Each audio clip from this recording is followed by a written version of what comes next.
Hello everyone, welcome to Tara IAS. Think IAS, think Tara. Myself Venkat, I'm the faculty here. So without any further delay, let's start our Hindu analysis. So let's start our discussion with first topic. India to seek certification from World Health Organization for eliminating Kala Azar. So ఈ particular టాపిక్లో మనం discuss చేయబోయే topics ఏంటంటే what is కాలా అజార్, ఈ disease గురించి తెలుసుకుంటాం. Like ఎటువంటి పాయింట్స్ అంటే ఏ ఆర్గానిజం వల్ల మనకి ఈ డిసీజ్ అనేది వస్తుంది, ఓకేనా, అండ్ ఈ పర్టికులర్ డిసీజ్ యొక్క సిమ్టమ్స్ ఏంటి, లేకపోతే సైన్స్ ఏంటి, అండ్ ఈ డిసీజ్ అనేది ఏ వెక్టార్ ద్వారా స్ప్రెడ్ అవుతుంది. సో కొన్ని డిసీజెస్కి వెక్టార్స్ అనేవి ఉంటాయి. సో ఆ వెక్టార్స్ యొక్క నేమ్స్ కూడా మీకు తెలియాలి. మోస్ట్ ఆఫ్ ద టైమ్స్ మనకి ఎగ్జామ్స్లో వెక్టర్ నేమ్ ఇచ్చి ఇది స్ప్రెడ్ చేసే డిసీజెస్ ఏంటో ఐడెంటిఫై చేయమంటాడు, లేకపోతే ఒక డిసీజ్ ఇచ్చి ఈ డిసీజ్ని స్ప్రెడ్ చేసే వెక్టర్ ఏంటని చెప్పి కూడా ఐడెంటిఫై చేయమంటాడు, ఓకేనా, రైట్. అండ్ ఈ పర్టికులర్ కాలా అజార్ అనే డిసీజ్ ఏదైతే ఉందో దీన్ని ఇండియాలో కంప్లీట్గా ఎలిమినేట్ చేయాలని చెప్పి మనం టార్గెట్గా పెట్టుకున్నాము. సో రీసెంట్గానే ఇండియా ఒక సర్టిఫికేషన్ తెచ్చుకుంది వరల్డ్ హెల్త్ ఆర్గనైజేషన్ నుంచి. ఏంటా సర్టిఫికేషన్? ఇండియా అనేది సక్సెస్ఫుల్గా ట్రాకోమా అనే డిసీజ్ని ఎలిమినేట్ చేసింది అని చెప్పి వరల్డ్ హెల్త్ ఆర్గనైజేషన్ వాళ్ళు డిక్లేర్ చేశారు. సో సేమ్ అలాగే ఇండియా కాలా అజార్ని ఎలిమినేట్ చేసింది అని చెప్పి సర్టిఫికేషన్ తెచ్చుకోవడానికి మనం వర్క్ చేస్తూ ఉన్నాం. సో అలా సర్టిఫికేషన్ తెచ్చుకోవాలి అంటే వాట్ ఈస్ ద క్రైటీరియా?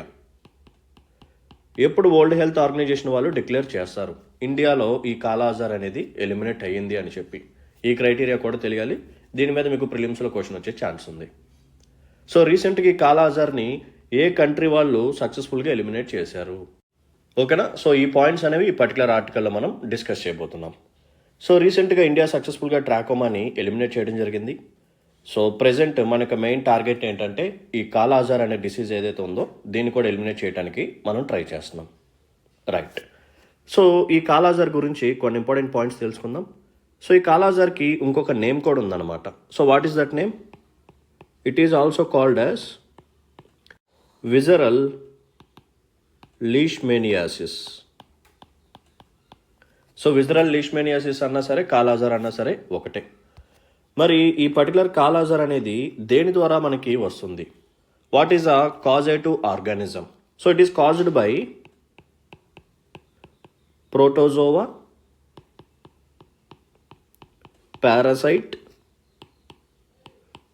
లీష్మేనియా, ఓకేనా. సో ప్రోటోజోవా పారాసైట్ లీష్మేనియా ఏదైతే ఉందో దీనివల్ల మనకి ఈ పర్టికులర్ డిసీజ్ అనేది వస్తుంది.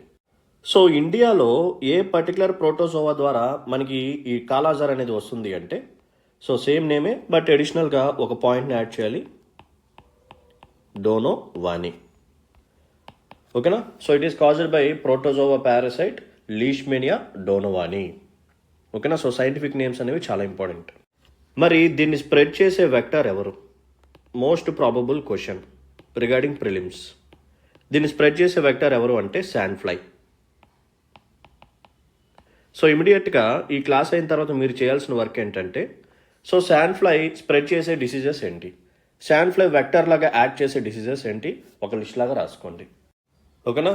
సో ఇక్కడ ఈ శాండ్ ఫ్లై అనేది ఏదైతే ఉందో ఇది ఫీమేల్ శాండ్ ఫ్లై. సో ఈ ఫీమేల్ శాండ్ ఫ్లైనే ఈ ప్రోటోజోవాని క్యారీ చేసి మనకి ఇన్ఫెక్ట్ చేస్తుంది అనమాట. సో దట్ ఈ డిసీజ్ అనేది అలా స్ప్రెడ్ అవుతుంది. So visceral leishmaniasis, protozoa parasite leishmania donovani, vector వచ్చేసరికి శాండ్ ఫ్లై. ఇప్పుడు ఈ డిసీజ్ యొక్క సిమ్టమ్స్ ఎలా ఉంటాయో చూద్దాం. Let's look at the symptoms. So common symptoms వచ్చేసరికి ఫీవర్ అండ్ ఆ తర్వాత వెయిట్ లాస్ కూడా అయిపోతాం, ఓకేనా. సో ఫీవర్, వెయిట్ లాస్, మన యొక్క స్ప్లీన్ కానీ యాజ్ వెల్ యాజ్ లివర్ కానీ ఏవైతే ఉన్నాయో ఇవి స్వెల్లింగ్కి గురవుతాయి, దే విల్ స్వెల్. ఒకవేళ ఈ డిసీజ్ని మనం పట్టించుకోకుండా అన్ట్రీటెడ్గా కానీ వదిలేస్తే ఆ పర్టికులర్ పర్సన్ చనిపోయే ఛాన్స్ ఉంది, అది కూడా వితిన్ 2 years, రైట్. ఇప్పుడు మనం ఏం చేద్దాము అంటే ఇండియాలో ఈ కాలా అజార్ యొక్క స్టేటస్ ఎలా ఉంది అంటే ఎంతమందికి ఇది స్ప్రెడ్ అవుతుంది, ఎంతమంది సఫర్ అవుతున్నారు, ఎంతమంది చనిపోయారు, ఈ డేటా ఇప్పుడు మనం చూద్దాం. సో 2023లో మనం రిజిస్టర్ చేసిన కేసెస్ వచ్చేసరికి 595. సో 595 మెంబర్స్కి ఈ డిసీజ్ అనేది వచ్చింది. దీంతోపాటు 4 members చనిపోయారు కూడా, ఓకేనా. ఇది 2023 స్టేటస్. మరి ప్రెజెంట్ 2024 ఇయర్ యొక్క స్టేటస్ వచ్చేసరికి రిజిస్టర్ అయిన కేసెస్ 339, ఓకేనా, 339. అండ్ కేవలం ఒక పర్సన్ మాత్రమే చనిపోయారు ఇప్పటి వరకు. సో ఇక్కడ మీరు కానీ గమనిస్తే there is a declining trend. So మనం బాగా కంట్రోల్ చేసుకుంటూ వస్తున్నాము. రిజిస్టర్ అయ్యే కేసెస్ కూడా తగ్గుతున్నాయి అండ్ ఫ్యాటాలిటీస్ కూడా తగ్గుతున్నాయి. ఇదే ట్రెండ్ కానీ మనం కంటిన్యూ చేస్తే, ఇలాగే సక్సెస్ఫుల్గా దీని యొక్క కేసెస్ని తగ్గించుకుంటూ వెళ్తే ఖచ్చితంగా వరల్డ్ హెల్త్ ఆర్గనైజేషన్ వాళ్ళు మనకి సర్టిఫికేట్ అనేది ఇస్తారు. ఓకేనా? సో ఇండియా అనేది కాలాజార్ని ఎలిమినేట్ చేసింది అని చెప్పి. సో ఇది ఎలా చెప్పొచ్చు మనం అంటే, రీసెంట్గా బంగ్లాదేశ్కి వరల్డ్ హెల్త్ ఆర్గనైజేషన్ వాళ్ళు సర్టిఫికేషన్ ఇచ్చారు. ఏమని? సో సక్సెస్ఫుల్గా బంగ్లాదేశ్ అనేది కాలాజార్ని ఎలిమినేట్ చేసింది అని చెప్పి. సో మోస్ట్ ఇంపార్టెంట్ ప్రిలిమ్స్లో వచ్చే ఛాన్స్ ఉంది. ఓకేనా? సో వరల్డ్ వైడ్గా కాలాజార్ని ఎలిమినేట్ చేసిన ఒకే ఒక కంట్రీ ఏదైనా ఉందా అంటే అది బంగ్లాదేశే. ఎవరు సక్సెస్ఫుల్గా ఎలిమినేట్ చేయలేదు ఇప్పటి వరకు. సో ఫస్ట్ బంగ్లాదేశ్, తర్వాత ఆ ఛాన్స్ అనేది ఇండియాకి ఉంది. సో వరల్డ్ హెల్త్ ఆర్గనైజేషన్ వాళ్ళు బంగ్లాదేశ్కి సర్టిఫికేషన్ ఇచ్చారు కదా. సో ఏ క్రైటీరియాని బేస్ చేసుకొని ఇచ్చారు ఇది మనం చూద్దాం. సో క్రైటీరియా వచ్చేసరికి దీని యొక్క స్ప్రెడింగ్ అనేది ఫర్ ఎవ్రీ 10,000 పీపుల్లో ఉంటే ఒకరికి, లేకపోతే అంతకంటే తక్కువ మందికి స్ప్రెడ్ అవ్వాలన్నమాట. అంటే 10,000 మందిలో కేవలం ఒకరికే రావాలి, అంతకంటే తక్కువ వచ్చినా కానీ పర్లేదు. ఓకేనా? సో ఎక్కువ మందికి రాకుండా డిసీజ్ని తక్కువ మందికి వస్తేనే దాన్ని మనం ఎలిమినేట్ చేసినట్టు క్రైటీరియాలోకి తీసుకుంటారు. సో ఈ పర్టికులర్ కండిషన్ అనేది ఎన్ని ఇయర్స్ వరకు సాటిస్ఫై అవ్వాలి అంటే 3 consecutive years. 3 consecutive years. Is it okay? ఒకసారి రిపీట్ చేస్తున్నాను చూడండి. సో బంగ్లాదేశ్ వాళ్ళు సక్సెస్ఫుల్గా కాలాజార్ని ఎలిమినేట్ చేసినట్టు వరల్డ్ హెల్త్ ఆర్గనైజేషన్ వాళ్ళు సర్టిఫికేట్ ఇచ్చారు. ఎందుకు ఇచ్చారు అంటే వీళ్ళు ఒక పర్టికులర్ క్రైటీరియాని సాటిస్ఫై చేశారు. ఏంటా క్రైటీరియా? ఫర్ ఎవ్రీ 10,000 పీపుల్లో ఈ డిసీజ్ అనేది కేవలం ఒకరికి కానీ అంతకంటే తక్కువ కానీ వచ్చిందనమాట. సో దీని మీనింగ్ ఏంటంటే చాలా తక్కువ కేసెస్ రిజిస్టర్ అయ్యాయని చెప్పి అర్థం. సో ఇదే ట్రెండ్ని వాళ్ళు 3 కాన్సిక్యూటివ్ ఇయర్స్ కంటిన్యూ చేశారు. సో అందుకని వాళ్ళకి ఈ సర్టిఫికేషన్ అనేది ఇవ్వటం జరిగింది. అండ్ ప్రపంచవ్యాప్తంగా కేవలం బంగ్లాదేశ్కి మాత్రమే ఈ సర్టిఫికేషన్ అనేది వచ్చింది. ఓకేనా? రైట్. మరి ఇండియా యొక్క స్టేటస్ ఏంటంటే, ఎస్ మనం కూడా ఈ క్రైటీరియాని సాటిస్ఫై చేస్తున్నాం. సేమ్ మనది కూడా అంతే. ఫర్ ఎవ్రీ 10,000 పీపుల్లో కేవలం ఒకరికి కానీ అంతకంటే తక్కువ మెంబర్స్కి వచ్చేలాగా మనం ట్రై చేసాము. సో ఈ ట్రెండ్ అనేది మనం 2 కాన్సిక్యూటివ్ ఇయర్స్ సాటిస్ఫై చేసాం. ఓకేనా? 2 కాన్సిక్యూటివ్ ఇయర్స్ సాటిస్ఫై చేసాం. అండ్ నెక్స్ట్ అప్కమింగ్ ఇయర్ ఏదైతే ఉందో దీంట్లో కూడా ఇదే ట్రెండ్ని కానీ కంటిన్యూ చేస్తే, సో 595 కేసెస్, 4 డెత్స్, తర్వాత 339 కేసెస్, 1 డెత్, నెక్స్ట్ ఇయర్ వచ్చేసరికి ఇంకొన్ని కేసెస్ కానీ మనం ఇలాగే తగ్గించుకుంటూ వెళ్తే ఖచ్చితంగా మనకి కూడా వరల్డ్ హెల్త్ ఆర్గనైజేషన్ వాళ్ళు సర్టిఫికేషన్ ఇస్తారు. ఓకేనా? సో క్రైటీరియా చూసాము. సో బంగ్లాదేశ్ గురించి కూడా చూసాం. ఇప్పటివరకు కాలాజార్ని ఎలిమినేట్ చేసిన ఏకైక కంట్రీ బంగ్లాదేశ్. నెక్స్ట్ ఆ ఛాన్స్ ఇండియాకే ఉంది. సో ఈ డిసీజ్ యొక్క నేమ్ ఏంటి? What is the protozoa or what is the disease causative organism and what is the vector. So ఈ పర్టికులర్ కాలాజార్ని మన ఇండియాలో ఎలిమినేట్ చేయడానికి మన ఇండియా పెట్టిన ఎఫర్ట్స్ ఏంటి అది కూడా ఒకసారి మాట్లాడదాం. సో 2002లో మన గవర్నమెంట్ ఆఫ్ ఇండియా ఒక పాలసీని తీసుకొచ్చింది. ఏంటా పాలసీ అంటే నేషనల్ హెల్త్ పాలసీ. ఎప్పుడు తీసుకొచ్చాం? 2002లో తీసుకురావడం అనేది జరిగింది. సో ఈ పాలసీలో భాగంగా మన ఇండియాలో ఈ కాలాజార్ని ఎలిమినేట్ చేయాలి, అది కూడా 2010 కల్లా అని చెప్పి టార్గెట్ పెట్టుకున్నాం. మరి దీన్ని సాధించామంటే లేదు, సాధించలేకపోయాం. ఎందుకంటే ఇప్పటివరకు మనం అచీవ్ చేయలేదు కదా. సో 2010లో ఈ టార్గెట్ని సాటిస్ఫై చేయకపోయేసరికి ఈ టార్గెట్ని రివైజ్ చేశారు. మళ్ళీ ఎప్పటికల్లా పెట్టుకున్నారు అంటే 2015 కల్లా సాధించాలి అని చెప్పి పెట్టుకున్నారు. మరి దీన్ని అచీవ్ చేశామంటే అగైన్ నో. నెక్స్ట్ టార్గెట్ వచ్చేసరికి 2017 పెట్టుకున్నారు. దీన్ని కూడా మళ్ళీ మనం సాధించలేకపోయాం. అండ్ నెక్స్ట్ టార్గెట్ వచ్చేసరికి 2020కి పెట్టుకున్నారు. అండ్ అగైన్ సేమ్ 2020కి కూడా మనం ఈ పర్టికులర్ టార్గెట్ని రీచ్ అవ్వలేకపోయాం. అంటే కాలాజార్ని ఎలిమినేట్ చేయలేకపోయాం. ఇంకొక పక్క వరల్డ్ హెల్త్ ఆర్గనైజేషన్ వాళ్ళు కూడా ఈ నెగ్లెక్టెడ్ ట్రాపికల్ డిసీజెస్లో ఈ కాలాజార్ కూడా ఉంది కదా. సో దీన్ని ఎలిమినేట్ చేయాలి అని చెప్పి ఒక రోడ్ మ్యాప్ని తీసుకొచ్చారు. సో ఎప్పటికల్లా ఎలిమినేట్ చేయాలి అనుకున్నారు? 2020 కల్లా ఎలిమినేట్ చేయాలని చెప్పి టార్గెట్ పెట్టుకున్నారు. బట్ అన్ఫార్చునేట్లీ వీళ్ళకి ఎఫర్ట్స్ కూడా సరిపోలేదు. కేవలం బంగ్లాదేశ్లో మాత్రమే దీన్ని ఎలిమినేట్ చేయడం కుదిరింది, కానీ ఇంకా రిమైనింగ్ చాలా కంట్రీస్లో ఇది అలాగే ఉంది. చెప్పాను కదా, దీన్ని కానీ ట్రీట్ చేయకుండా వదిలేస్తే చనిపోయే ఛాన్సెస్ కూడా ఉన్నాయి. కాబట్టి ఇది కూడా డెడ్లియెస్ట్ డిసీజ్ అనమాట. మలేరియా తర్వాత ఇదే సెకండ్ డెడ్లియెస్ట్ డిసీజ్ కాలాజార్ అనేది. ఓకేనా? రైట్. సో ఇప్పుడు వరల్డ్ హెల్త్ ఆర్గనైజేషన్ మళ్ళీ టార్గెట్ పెట్టుకుంది. సో ఏంటా ఫ్రెష్ టార్గెట్ అంటే బై 2030 కాలాజార్ని ఎలిమినేట్ చేయాలి. That's it. అండ్ మన ఇండియాలో ఈ కాలాజార్ కేసెస్ ఎక్కడ ఎక్కువగా రిజిస్టర్ అవుతున్నాయి అంటే దెర్ ఆర్ సమ్ స్టేట్స్. ఆ స్టేట్స్ నేమ్స్ వచ్చేసరికి Bihar, Jharkhand, West Bengal and some parts of UP. ఓకేనా? సో ఈ స్టేట్స్లోనే ఎక్కువగా ఈ కాలాజార్ కేసెస్ అనేవి రిజిస్టర్ అవుతున్నాయి. సో ఈ కాలాజార్ కేసెస్ని మనం తగ్గించాలి అంటే what are the steps that we have to take? First మనం ఏం చేయాలి? ఈ వెక్టార్స్ ఏవైతే ఉన్నాయో, నథింగ్ బట్ ఈ శాండ్ ఫ్లైస్ ఏవైతే ఉన్నాయో వీటిని మనం కంట్రోల్ చేయాలి. నెక్స్ట్ వన్, ఈ బీహార్ కానీ, జార్ఖండ్ కానీ, వెస్ట్ బెంగాల్, యూపీ ఏవైతే ఉన్నాయో ఇక్కడ మనం శానిటేషన్ ఫెసిలిటీస్ని డెవలప్ చేయాలి. ఎందుకంటే ఇక్కడ పూర్ శానిటేషన్ ఫెసిలిటీస్ వల్లనే ఈ డిసీజెస్ అనేవి ఎక్కువగా స్ప్రెడ్ అవుతున్నాయి. సో శానిటేషన్ ఫెసిలిటీస్ని మనం ప్రమోట్ చేయాలి బాగా. అండ్ ఎర్లీగా డిటెక్ట్ చేయాలి.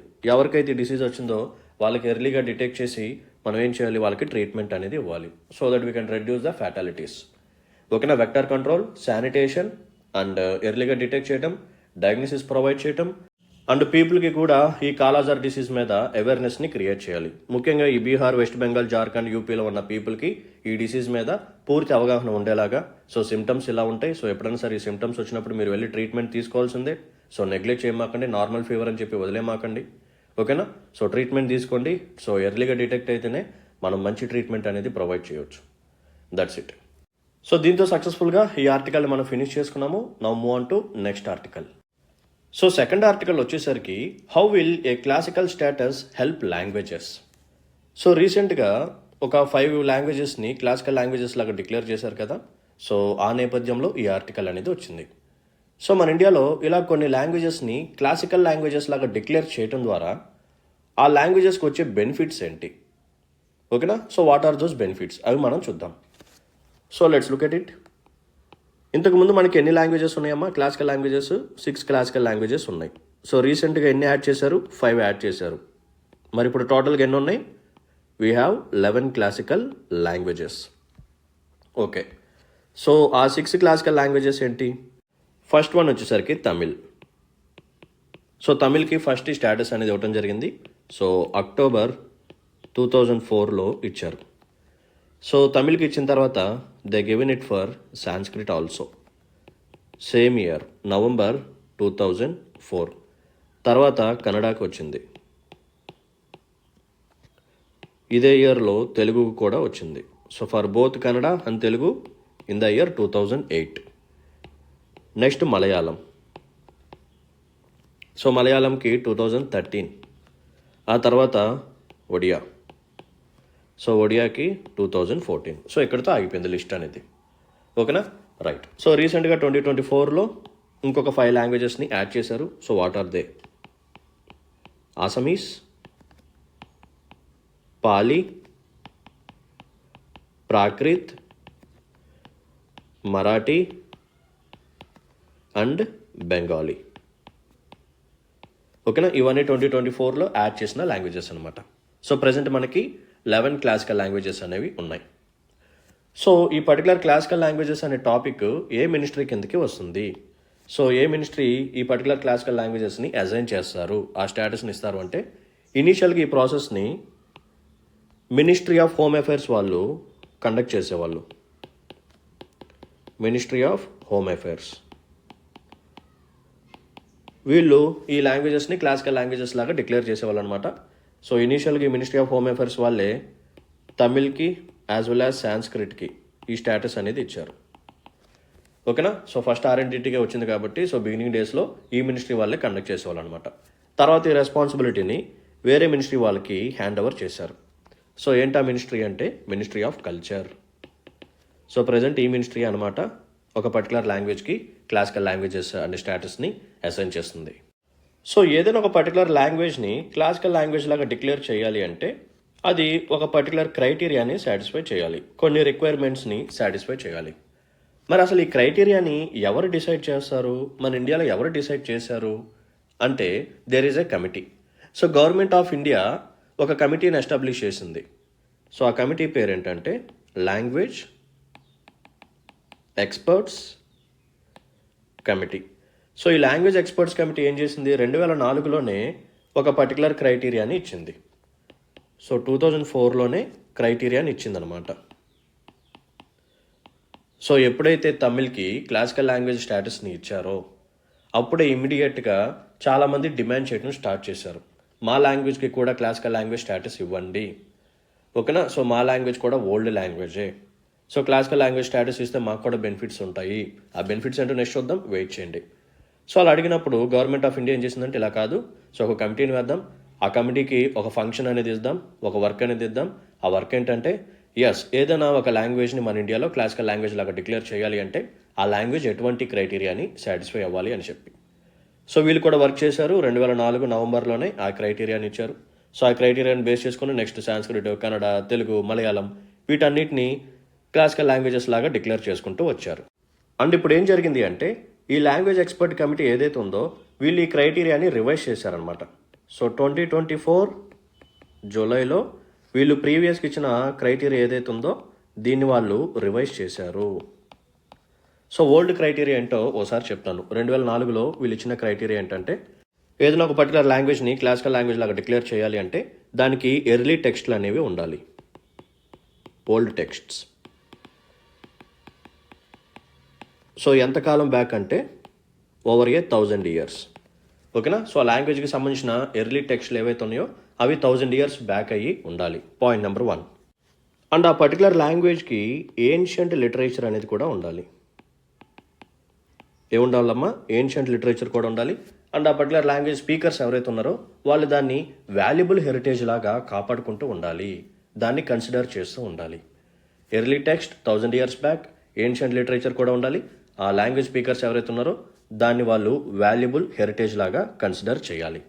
అండ్ ఈ లాంగ్వేజ్కి సంబంధించిన లిటరేచర్ ఏదైతే ఉందో ఇట్ షుడ్ బి ఒరిజినల్, అంతేగాని వేరే లాంగ్వేజ్ నుంచి కాపీ చేసినట్టు ఉండకూడదు, ఓకేనా. సో ఒరిజినల్గా ఉండాలి, బారింగ్ అనేది ఉండకూడదు. సో ఈ 3 కండిషన్స్ని సాటిస్ఫై చేస్తే సో ఏదైనా ఒక పర్టికులర్ లాంగ్వేజ్ని మనం క్లాసికల్ లాంగ్వేజ్ లాగా డిక్లేర్ చేయవచ్చు. సో ఇక్కడి వరకు అర్థమైంది కదా, రైట్. సో తర్వాత ఏం జరిగింది అంటే ఇన్ ద ఇయర్ 2005 ఈ కమిటీ ఏం చేసింది అంటే ఈ ఎర్లీ టెక్స్ట్, ఈ ఇయర్స్ అనే టైం పీరియడ్ ఉంది కదా, సో దీంట్లో చేంజ్ తీసుకొచ్చారు. సో ఇప్పుడు టైం పీరియడ్ వచ్చేసరికి 1500 to 2000 years అనమాట. 1500 to 2000 years బ్యాక్ అయ్యి ఉండాలి ఈ లాంగ్వేజ్కి సంబంధించిన ఎర్లీ టెక్స్ట్లు అనేవి, ఓకేనా, రైట్. సో దాని తర్వాత ఎటువంటి అప్డేషన్ అనేది చేయలేదు. సో రీసెంట్గానే 2024 జూలైలో ఈ క్రైటీరియా అనేది చేంజ్ చేశారు. సో ఏంటా క్రైటీరియా అనేది ఇప్పుడు మనం మాట్లాడదాం. సో లేటెస్ట్ క్రైటీరియా వచ్చేసరికి సో ఏదైనా ఒక లాంగ్వేజ్ని క్లాసికల్ లాంగ్వేజ్ లాగా డిక్లేర్ చేయాలంటే దాని యొక్క ఎర్లీ టెక్స్ట్లు అనేవి 1500 to 2000 years ఉండాలి. ఆల్రెడీ ఇది 2005లో తీసుకొచ్చారు, ఓకేనా. సో దీంతో పాటు ఇప్పుడు వీళ్ళు ఏం చేశారు అంటే ఒక పాయింట్ని ఎలిమినేట్ చేశారు, ఒక క్రైటీరియాని ఎలిమినేట్ చేశారు. ఏంటా క్రైటీరియా అంటే 2004లో తీసుకొచ్చిన ఈ లాస్ట్ పాయింట్ ఉంది కదా, దీన్ని వాళ్ళు ఎలిమినేట్ చేశారు. ఆ లాస్ట్ పాయింట్ ఏంటమ్మా? ఆ లాంగ్వేజ్ తాలూకా లిటరరీ ట్రెడిషన్ ఏదైతే ఉందో అది ఒరిజినల్గా ఉండాలి, ఓకేనా. వేరే స్పీచ్ కమ్యూనిటీ దగ్గర నుంచి బారో చేసుకోకూడదు అని చెప్పి పాయింట్ ఉంది కదా, దాన్ని తీసేశారు. సో దాని ప్లేస్లో ఏం పెట్టారు అంటే సో ఆ లాంగ్వేజ్కి సంబంధించిన నాలెడ్జ్ టెక్స్ట్లు అనేవి అవైలబుల్గా ఉండాలి, ఓకేనా. సో నాలెడ్జ్ టెస్ట్లు అనేవి అవైలబుల్గా ఉండాలి. దీంతో పాటు ఎపిగ్రాఫికల్ ఎవిడెన్సెస్ కూడా ఉండాలి. Epigraphical as well as inscriptional evidences, శిలాశాసనాలు, ఓకేనా. ఇది లేటెస్ట్ క్రైటీరియా అనమాట. 1500 to 2000 years నాలెడ్జ్ టెస్ట్లు అనేవి ఉండాలి, epigraphical as well as inscriptional evidences అనేవి ఉండాలి, okay. So this is the latest criteria. సో ఎప్పుడైతే ఈ క్రైటీరియా పెట్టారో ఆటోమేటిక్గా గేట్స్ అనేవి ఓపెన్ అయ్యాయి. సో ఒరిజినల్గా ఉండాల్సిన అవసరం లేదు, బారో చేసుకున్నా పర్లేదు. సో అందుకనే అసమీస్తో పాటు పాలి, ప్రాకృత్, బెంగాలీ, మరాఠీ ఈ లాంగ్వేజెస్ అన్నిటికీ క్లాసికల్ లాంగ్వేజ్ స్టేటస్ అనేది వచ్చిందనమాట. Is this clear? రైట్. ఇప్పుడు నేను మీకు ప్రిలిమ్స్ పాయింట్ ఆఫ్ వ్యూలో ఇంకొక ఇంపార్టెంట్ పాయింట్ చెప్తాను చూడండి. So there is a concept called 8th schedule. సో 8th schedule తెలుసు కదా, పాలిటీలో చదివి ఉంటారు కదా. సో 8th scheduleలో మనకేముంటాయి? There are some official languages. So ఎన్ని అఫీషియల్ లాంగ్వేజెస్ ఉన్నాయి? 22 అఫీషియల్ లాంగ్వేజెస్ ఉన్నాయి. ప్రజెంట్ మనకి ఎన్ని క్లాసికల్ లాంగ్వేజెస్ ఉన్నాయి? 11 క్లాసికల్ లాంగ్వేజెస్ ఉన్నాయి. సో ఈ 11 క్లాసికల్ లాంగ్వేజెస్ ఈ అఫీషియల్ లాంగ్వేజెస్లో ఉన్నాయా లేదా? ఎంటైర్ 11 లాంగ్వేజెస్, అది ఆలోచించండి. సో తమిళ్ దగ్గర నుంచి స్టార్ట్ చేద్దాం. తమిళ్, సాంస్క్రిట్, కన్నడ, తెలుగు, మలయాళం, ఒడియా, అసమీస్, పాలి, ప్రాకృత్, బెంగాలీ, మరాఠీ. ఇవే కదా 11 వచ్చాయి కదా, 2 2 2 11. సో ఈ 11 క్లాసికల్ లాంగ్వేజెస్ 8th షెడ్యూల్లో ఉన్నాయా లేదా అంటే నో, లేదు. సో ఏ లాంగ్వేజెస్ లేవు అంటే Pali and Prakrit. And remaining ఈ 9 లాంగ్వేజెస్ ఏవైతే ఉన్నాయో ఇవి మనకి 8th షెడ్యూల్లో ఉన్నాయి. సో మీకు క్వశ్చన్ ఎలా ఇవ్వచ్చు అంటే, సో క్లాసికల్ లాంగ్వేజెస్ 11 ఏవైతే ఉన్నాయో ఇవన్నీ 8th షెడ్యూల్లో ఉన్నాయి అని చెప్పి ఒక స్టేట్మెంట్ లాగా ఇచ్చేస్తాడు. మరి ఆ స్టేట్మెంట్ రైటా రాంగా అంటే రాంగ్. ఓకేనా? లేకపోతే బెంగాలీ, మరాఠీ ఏవైతే ఉన్నాయో ఇవి క్లాసికల్ లాంగ్వేజెస్ లాగా ఉన్నాయి బట్ 8th షెడ్యూల్లో లేవు అని చెప్పి ఇవ్వచ్చు. ఆ స్టేట్మెంట్ కూడా రాంగ్. ఎందుకంటే బెంగాలీ, మరాఠీ ఉన్నాయి బట్ పాలీ అండ్ ప్రాకృత్ అనేది ఈ అఫీషియల్ లాంగ్వేజెస్లో లేవన్నమాట. సో ఇక్కడి వరకు క్లియర్ కదా? రైట్. ఇప్పుడు ఇంకో టాపిక్ స్టార్ట్ చేద్దాం. అదేంటంటే ఏదైనా ఒక పర్టికులర్ లాంగ్వేజ్కి క్లాసికల్ లాంగ్వేజ్ స్టేటస్ ఇస్తే ఆ లాంగ్వేజ్కి వచ్చే బెనిఫిట్ ఏంటి? ఓకేనా? రైట్. సో ఫస్ట్ బెనిఫిట్ వచ్చేసరికి గవర్నమెంట్ అనేది ఇప్పుడు ఎఫర్ట్స్ పెడుతుందన్నమాట. Government will put some efforts. దేనికోసం ఎఫర్ట్స్ అంటే ఈ పర్టికులర్ లాంగ్వేజెస్ని ప్రిజర్వ్ చేయడానికి యాజ్ వెల్ యాజ్ ప్రమోట్ చేయడానికి. ఓకేనా? సో ఈ పర్టికులర్ లాంగ్వేజెస్ని ప్రిజర్వ్ చేయడం కోసం, ప్రమోట్ చేయడం కోసం గవర్నమెంట్ ఆఫ్ ఇండియా అనేది వర్క్ చేస్తుంటుంది. యాజ్ వెల్ యాజ్ ఈ పర్టికులర్ క్లాసికల్ లాంగ్వేజెస్ మీద రీసెర్చ్ అండ్ డెవలప్మెంట్ అనేది పెరుగుతుందన్నమాట. ఓకేనా? సో రీసెర్చ్ అండ్ డెవలప్మెంట్ అనేది పెరుగుతుంది. సో ఎప్పుడైతే రీసెర్చ్ అండ్ డెవలప్మెంట్ జరుగుతుందో ఆటోమేటిక్ ఏమవుతుంది అంటే ఈ లాంగ్వేజ్కి సంబంధించిన ఓల్డ్ టెక్స్ట్లు ఏవైతే ఉన్నాయో వాటన్నిటిని మనం డాక్యుమెంటేషన్ చేస్తాం. ఓకేనా? చారిత్రక గ్రంథాలన్నింటినీ మనం సేకరించి, సో అవి పాడైపోయే స్టేజ్లో ఉంటాయి కాబట్టి వాటన్నిటిని నీట్గా డాక్యుమెంటేషన్ చేస్తాము. దీంతోపాటు డిజిటైజేషన్ కూడా చేసేస్తాం. డిజిటల్ రికార్డ్స్ రూపంలో మెయింటైన్ చేస్తూ ఉంటాం. సో ఎప్పుడైతే ఇలా ఒక పర్టికులర్ లాంగ్వేజ్ని డాక్యుమెంటేషన్ ఆర్ డిజిటైజేషన్ చేయడానికి ట్రై చేస్తామో అప్పుడు మనకి ఆటోమేటిక్గా ఎంప్లాయ్మెంట్ ఆపర్చునిటీస్ అనేవి క్రియేట్ అవుతాయి. సార్ ఎలా ఎంప్లాయ్మెంట్ ఆపర్చునిటీస్ క్రియేట్ అవుతాయి అంటే ఆలోచించండి. సో ఈ పర్టికులర్ రికార్డ్స్ని మనం ఏం చేయాలి? ఆర్కైవింగ్ చేయాలి. సో ఆర్కైవింగ్ చేయాలి అంటే ఎక్స్పర్ట్స్ కావాలి. నెక్స్ట్ ఈ పర్టికులర్ లాంగ్వేజ్ని ఏం చేయాలి? ట్రాన్స్లేషన్ చేయాలి. సో ట్రాన్స్లేటర్స్కి ఇప్పుడు జాబ్ అనేది వస్తుంది. యాజ్ వెల్ యాజ్ పబ్లిషర్స్కి కూడా జాబ్ అనేది వస్తుంది.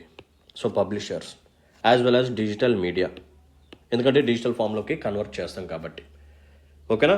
ఫస్ట్ గవర్నమెంట్ ఏం చేస్తుంది? ఈ లాంగ్వేజెస్ని ప్రిజర్వ్ చేస్తుంది యాజ్ వెల్ యాజ్ ప్రమోట్ చేస్తుంది, ఎందుకంటే ఇప్పుడు దాని యొక్క బాధ్యత కాబట్టి. అండ్ ఈ లాంగ్వేజెస్ మీద రీసెర్చ్ అండ్ డెవలప్మెంట్ అనేది పెరుగుతుందన్నమాట. సో డాక్యుమెంటేషన్, డిజిటైజేషన్ చేస్తాం. ఈ ప్రాసెస్లోనే ఎంప్లాయ్మెంట్ ఆపర్చునిటీస్ అనేవి క్రియేట్ అవుతూ ఉంటాయి. అండ్ నెక్స్ట్ బెనిఫిట్ ఏంటంటే సెంట్రల్ యూనివర్సిటీస్. సో గవర్నమెంట్ కావాలి అని అనుకుంటే సెంట్రల్ యూనివర్సిటీస్ని ఎస్టాబ్లిష్ చేయొచ్చు. సో అలా ఏదైనా ఒక లాంగ్వేజ్ కోసం ఎస్టాబ్లిష్ చేసిందా సార్ అంటే ఎస్, చేసింది. సాంస్క్రిట్ కోసం ఒక సెంట్రల్ యూనివర్సిటీని ఎస్టాబ్లిష్ చేసింది ఇన్ ద ఇయర్ 2020. చూసారా? అంటే దాని మీద రీసెర్చ్ అండ్ స్టడీస్ కోసం, దాన్ని మరింత ప్రమోట్ చేయడం కోసం. సో యూనివర్సిటీ కాకపోయినా సరే ఇన్స్టిట్యూట్ని అయినా సరే క్రియేట్ చేయొచ్చు. So central institute of classical Tamil, so Tamil language కోసం ఒక సెంట్రల్ ఇన్స్టిట్యూట్ని ఎస్టాబ్లిష్ చేశారు. ఓకేనా? సో సెంట్రల్ యూనివర్సిటీస్ అయినా లేకపోతే సెంట్రల్ ఇన్స్టిట్యూషన్స్ అయినా సరే క్రియేట్ చేయొచ్చు. లేదు అనుకుంటే ఈ స్టడీస్ కోసం, ఈ లాంగ్వేజెస్ మీద స్టడీస్ కోసం government can create centres of excellence. ఓకేనా? So centres of excellence for studies. So ఏ లాంగ్వేజెస్ కోసం ఇటువంటి సెంటర్స్ ఆఫ్ ఎక్సలెన్స్ క్రియేట్ చేశారు టిల్ నౌ అంటే తెలుగు, మలయాళం, ఒడియా. సాంస్క్రిట్ కోసం సెంట్రల్ యూనివర్సిటీ, తమిళ్ కోసం central institute, and Telugu, Malayalam, Odia కోసం centres of excellence for studies. And ఇంకొక మెయిన్ బెనిఫిట్ ఏంటంటే, సో ఈ క్లాసికల్ లాంగ్వేజెస్లో ఎవరైనా కానీ బాగా వర్క్ చేశారనుకోండి, మంచి రీసెర్చ్ అండ్ స్టడీస్ కండక్ట్ చేయటము, లేకపోతే ఈ డాక్యుమెంట్స్ని గ్యాదర్ చేయటం కానీ, ఇలా ఏదైనా సరే ఈ పర్టికులర్ లాంగ్వేజ్ని ప్రిజర్వ్ చేసే డైరెక్షన్లో ఎవరైనా సరే మంచి కాంట్రిబ్యూషన్ కానీ చేస్తే వాళ్ళకి అవార్డ్స్ వస్తాయి అన్నమాట. ఎటువంటి awards? National and international awards. So ఎప్పుడైతే ఒక పర్టికులర్ లాంగ్వేజ్ మీద ఇలా ఒక అవార్డ్ని మనం పబ్లిష్ చేసామనుకోండి, ఏమవుతుంది? మంచి గుర్తింపు అనేది వస్తుంది. ఎంటైర్ వరల్డ్ అనేది ఆ లాంగ్వేజ్ వైపు చూస్తుంది. ఓకేనా? సో దీంతోపాటు మనం ఏం చేయొచ్చు? We can preserve the traditions. ఆ పర్టికులర్ లాంగ్వేజ్ స్పీకింగ్ పీపుల్ ఎవరైతే ఉన్నారో వాళ్ళ యొక్క కల్చర్ని, ఓకేనా, వాళ్ళ యొక్క లాంగ్వేజ్ని, వీటన్నిటిని మనం ప్రిజర్వ్ చేయొచ్చు. వాళ్ళ యొక్క స్క్రిప్ట్ని కూడా మనం ప్రిజర్వ్ చేయొచ్చు. సో వాళ్ళ యొక్క ట్రెడిషన్స్ అనేవి అంతరించిపోకుండా నెక్స్ట్ జనరేషన్స్కి పాస్ అవుతూ ఉండాలి అంటే ఇటువంటి మెజర్స్ మనం తప్పకుండా తీసుకోవాల్సిందే. ఓకేనా? రైట్. సో దీంతో మనం సక్సెస్ఫుల్గా ఈరోజు హిందీ అనాలిసిస్ని ఫినిష్ చేసుకున్నాం. సో చాలా అంటే చాలా ఎఫర్ట్స్ పెట్టి మంచి కాన్సెప్ట్ అనేది మీకు ప్రొవైడ్ చేయడం జరిగింది. సో ఒకవేళ మీకు కానీ నాకు ఎక్స్ప్లెనేషన్గా నచ్చినట్టయితే, ఇటువంటి సెషన్స్ నా నుంచి మరిన్ని కోరుకున్నట్టయితే please hit the like button and మీ యొక్క వాల్యుబుల్ కామెంట్ని మెన్షన్ చేయండి అండ్ మీ ఫ్రెండ్స్ అండ్ ఫెలో ఫ్రెండ్స్కి మన వీడియోస్ని షేర్ చేయండి. So let's call it a day then. See in the next session. Until then take care. Bye. Jai Hind.